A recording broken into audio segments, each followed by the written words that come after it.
Assalaamu calaykum waraxmatullaahi wabarakaatuh. Nolosha oo dhan waa 3 maalmood. Shalay waa maalin tagtay oo aan kugu soo laabanayn. Wixii ay guul lahayd iyo khasaaraba way tageen, mana soo ceshan kartid. 2. Maanta waa maalintii ugu qaalisaneyd cimrigaaga, waana raasamaalka ugu weyn ee aad haysato, waana maalinta ugu qaalisan noloshaada. Qiimaha noloshaada oo dhan waxay ku xidhan tahay saacadaha yar ee ku jira maalinta.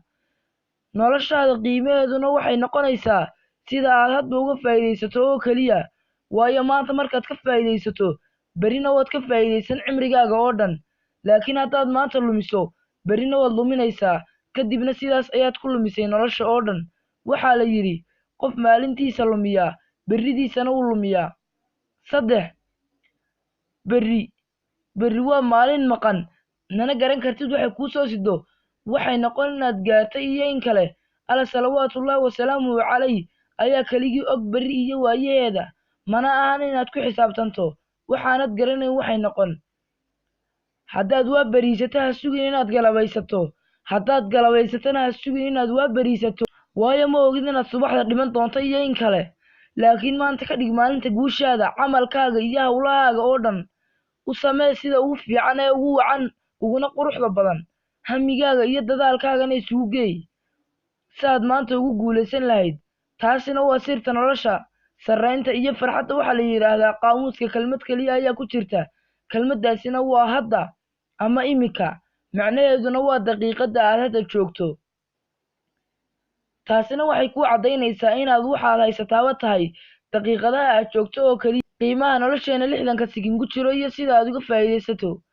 Waqtiga qiimihiisa in badan ayay diinteenu inagu boorisay. Xikmado iyo meelo badan oo diinteena ka mid ahba waxay muuqanayaan oo ayna farayaan waa qiimaha waqtigu leeyahay. Innagana sidaynagu waajibka ah waa inayn ka faa'iidaysanaa maalmaha nolosheenna si aan ifka sharaf iyo cisi ugu noolaano, aakhirana camal wacan oo ina anfaca ugu shaqaysano. Waa inaad noqotaa qof noloshiisa iyo naftiisa toona aan faa'iido la'aanta iyo maalayacnigu boos aanay ku lahayn ama aanay uga bannaanayn. Si haddaba aad u xaqiijiso arrintan, waa inaad habeen kasta inta aanad seexan xisaabtantaa oo aad xisaab dheer ku samaysaa waqtigii aad maanta soo qaadatay iyo waxa aad ka faa'iidaysatay. Waa inaad ogaataa saacad walba iyo halkaad kaga soo baxday iyo waxa aad ku soo qabatay, adigoo isbarbar dhigaya sidii nin meherad leh oo habeenkii xisaabinaya meheraddaas si uu u ogaado waxa uu faa'iidaystay iyo waxa uu khasaaray iyo weliba waxa uu berri la shaqo tegayo intaba. Taasi waxay kuu fududaynaysaa inaad ogaato waqtigaaga iyo sida aad maanta ku qaadatay. Haddii natiijo kuu soo baxdo waa guul, aad baan kugu hambalyaynayaa, waxaad tahay qof noloshiisa guul ka jooga.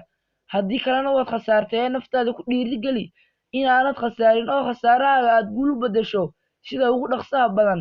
Alle keligii ayaa awood leh, tala saaro, isagaana wax hagaajiya. Maskaxdaadana ku hay xikmadda odhanaysa maalintaadu yaanay kugu dhaafin faa'iido la'aan, maalkaagana ha ka dhigin waxqabad la'aan. Waayo cimrigu wuu gaaban yahay inuu dhammaado faa'iido la'aan, maalkuna wuu ka yar yahay in la dhigo waxqabad la'aan.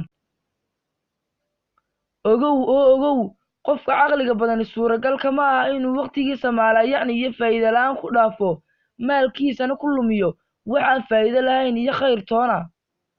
Waa inaad uga faa'iidaysataa waqtigaaga sidii qof berri dhimanaya oo kale, adiga oo fulinaya wax kasta oo waajib ah oo ku saaran, ugana soo baxay habka ugu habboon ee dhammaystiran, hadday cibaado tahay iyo hadday camal adduunyo oo wacanba tahayba.